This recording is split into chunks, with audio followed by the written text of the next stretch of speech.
Olá, gente! Estamos aqui hoje mais uma vez para refletirmos juntos a nossa liturgia do dia, tá certo? E hoje, nesse domingo, o primeiro domingo da Quaresma, nós somos convidados a vencer as tentações que nos desviam do seguimento de Jesus, né? Então, em comunhão com toda a igreja no Brasil, nós reafirmamos o nosso compromisso com o cuidado da vida e a sua promoção em vista da dignidade pela reflexão e aprofundamento da campanha da fraternidade. Então, a primeira leitura de hoje está em Gênesis capítulo 2, versículos 7 a 9, depois do capítulo 3, versículo 1 a 7. Gênesis capítulo 2, versículo 7 a 9, depois do capítulo 3, versículo 1 a 7. E formou o Senhor Deus o homem do pó da terra, e soprou em seus narizes o fôlego da vida. O homem foi feito alma vivente, e plantou o Senhor Deus um jardim no Éden, da banda do Oriente, e pôs ali o homem que tinha formado. E o Senhor Deus fez brotar da terra toda árvore agradável à vista e boa para a comida, e a árvore da vida no meio do jardim, e a árvore da ciência e do bem e do mal. Ora, a serpente era mais astuta que todas as alimárias do campo que o Senhor Deus tinha feito. E disse então à mulher, e assim que Deus disse, não comereis de toda árvore do jardim? E disse a mulher à serpente, do fruto das árvores do jardim comeremos, mas do fruto da árvore que está no meio do jardim, disse Deus, não comereis dele, nem nele tocareis, para que não morrais. Então a serpente disse à mulher, certamente não morrereis, porque Deus sabe que no dia em que dele comerdes se abrirão os vossos olhos, e sereis como Deus, sabendo o bem e o mal. E vendo a mulher que toda aquela árvore era boa para se comer e agradável aos olhos, e árvore desejável para dar entendimento, tomou do seu fruto e comeu, e deu também a seu marido, e ele comeu com ela.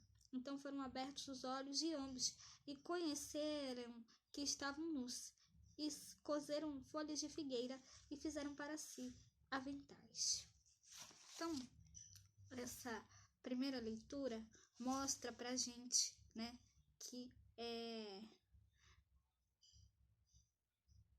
a desobediência, de Adão e Eva, para com Deus. Os nossos primeiros pais, ouviram e deram crédito às insinuações do tentador, que no caso aqui era a serpente, que distorceu as recomendações do Senhor para que lhe desobedecessem. Então a gente viu aqui que foi através justamente do pecado de Adão e Eva que foi justamente pela desobediência, de Adão e Eva que o pecado entrou no mundo. Então, a promessa inicial de Deus era que o homem e a mulher participassem da vida divina, por uma profunda comunhão com ele. Isto é, o desejo de Deus era de nos tornar deuses na íntima comunhão de vida com ele. Então, a serpente, que é Satanás aqui, apresenta um outro projeto. Sejam deuses sem Deus, sejam independentes, criados para a comunhão com o Criador. Nossos primeiros pais, pela desobediência à sua voz, deles se separaram. Então, o Verbo de Deus assumiu a nossa carne e fez-se em tudo igual a nós, menos o pecado. Isso aqui, Jesus. Jesus, ele veio justamente nos salvar do pecado que Adão e Eva, veio realmente nos salvar do pecado, nos tirar do pecado, que Adão e Eva nos colocou através da sua desobediência, Isso a gente vai ver, na segunda leitura, que está em Romanos, capítulo 5, versículo 12 a 19. Romanos, capítulo 5, versículo 12 a 19, que fala justamente, sobre Jesus. Ele que veio nos salvar a humanidade. Pelo que por um homem entrou o pecado no mundo, e pelo pecado a morte, assim também a morte passou a todos os homens, por isso que todos pecaram. Porque até a lei estava o pecado no mundo, mas o pecado não é imputado, não havendo lei. No entanto, a morte reinou desde Adão até Moisés, até sobre aqueles que não pecaram à semelhança da transgressão de Adão, o qual é a figura daquele que havia de vir. Mas não é assim o dom gratuito como ofensa, porque se pela ofensa de um morreram muitos, muito mais a graça de Deus e o dom pela graça, que é de um só homem, Jesus Cristo, abundou sobre muitos. E não foi assim o dom como a ofensa, por um só que pecou, porque o juízo veio de uma só ofensa, na verdade, para condenação, mas o dom gratuito veio de muitas ofensas para a justificação. Porque se pela ofensa de um só a morte reinou, por esse muito mais os que recebem a abundância da graça e do dom da justiça reinarão em vida por um só, Jesus Cristo. Pois assim como por uma só ofensa veio o juízo sobre todos os homens para a condenação, assim também por um só ato de justiça veio a graça, porque sobre todos os homens para a justificação da vida. Porque como pela desobediência de um só homem muitos foram feitos pecadores, assim pela obediência de um muitos serão feitos justos.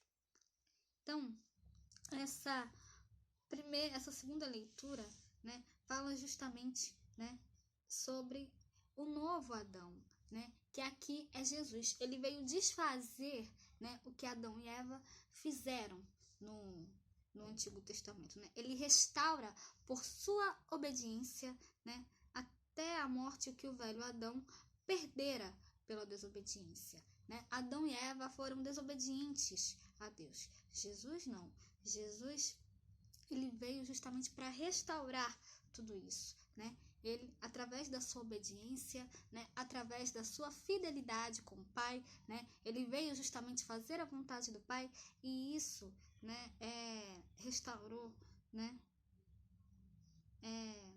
restaurou a nossa vida, né? Então aqui, por um só homem, pela falta de um só homem, a morte começou a reinar. Muito mais reinarão na vida pela mediação de um só, Jesus Cristo, né? Então o apóstolo, né, São Paulo, ele nos apresenta, né, um resumo da ação salvífica de Deus operada por Cristo, né? Cristo é a concretização do projeto salvífico de Deus na nossa vida. Deus quer salvar a todos, né? Deus quer o bem a todos, e por isso ele mandou o seu Filho para salvar a humanidade. E agora, falando do Evangelho, hoje ele está em Mateus, capítulo 4, versículo 1 a 11. Mateus, capítulo 4, versículo 1 a 11.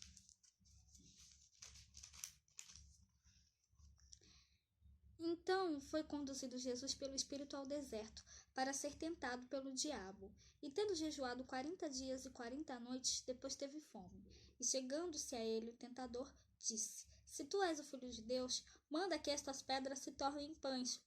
Ele, porém, respondendo, disse: Está escrito: Nem só de pão viverá o homem, mas de toda palavra que sai da boca de Deus. Então o diabo o transportou à cidade santa e o colocou sobre o pináculo do templo e disse-lhe: Se tu és o Filho de Deus, lança-te daqui abaixo, porque está escrito que os seus anjos dará ordens a teu respeito e tomar-te-ão nas mãos para que nunca tropeces em alguma pedra. Disse-lhe Jesus: Também está escrito: Não tentarás o Senhor teu Deus.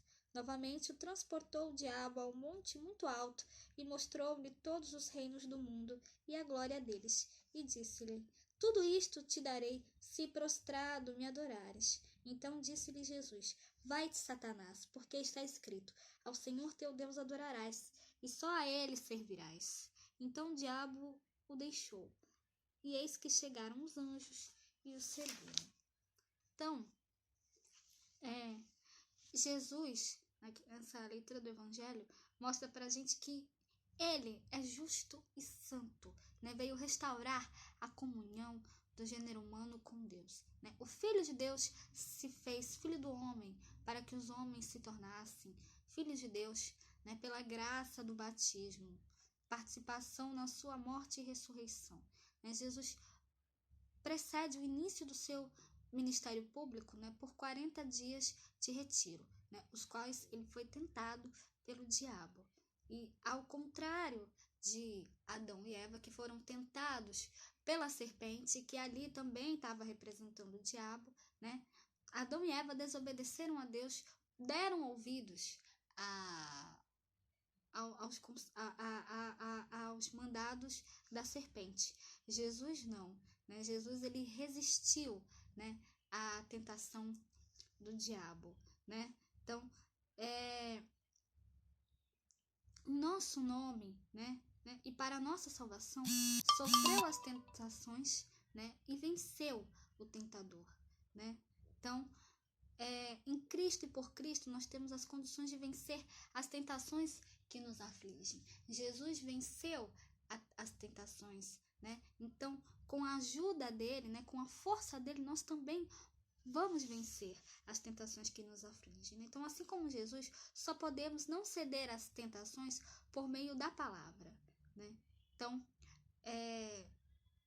o diabo, né, cara de pau, né,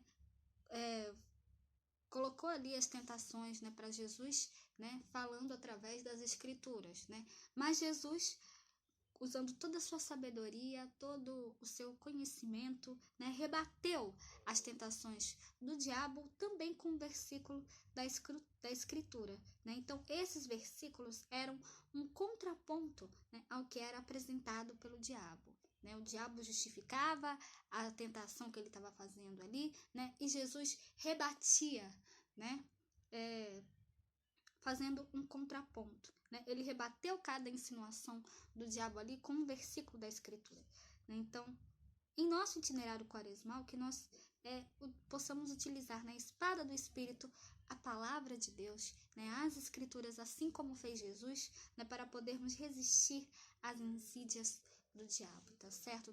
Deus está conosco, Cristo está conosco, Ele nos ajuda a superar tudo isso, nos dá força para superar todas as tentações, as dificuldades, tá certo? Então, era isso que eu tinha para falar para vocês hoje. Muito obrigada a todos por curtirem, por comentarem. Aqueles que só assistem mesmo também agradeço. Espero que vocês tenham gostado dessa reflexão de hoje. Espero encontrá-los todos aqui amanhã, segunda-feira, se Deus quiser, para continuarmos refletindo cada vez mais as leituras da Sagrada Escritura. Então, muito obrigada a todos e até a próxima, se Deus quiser.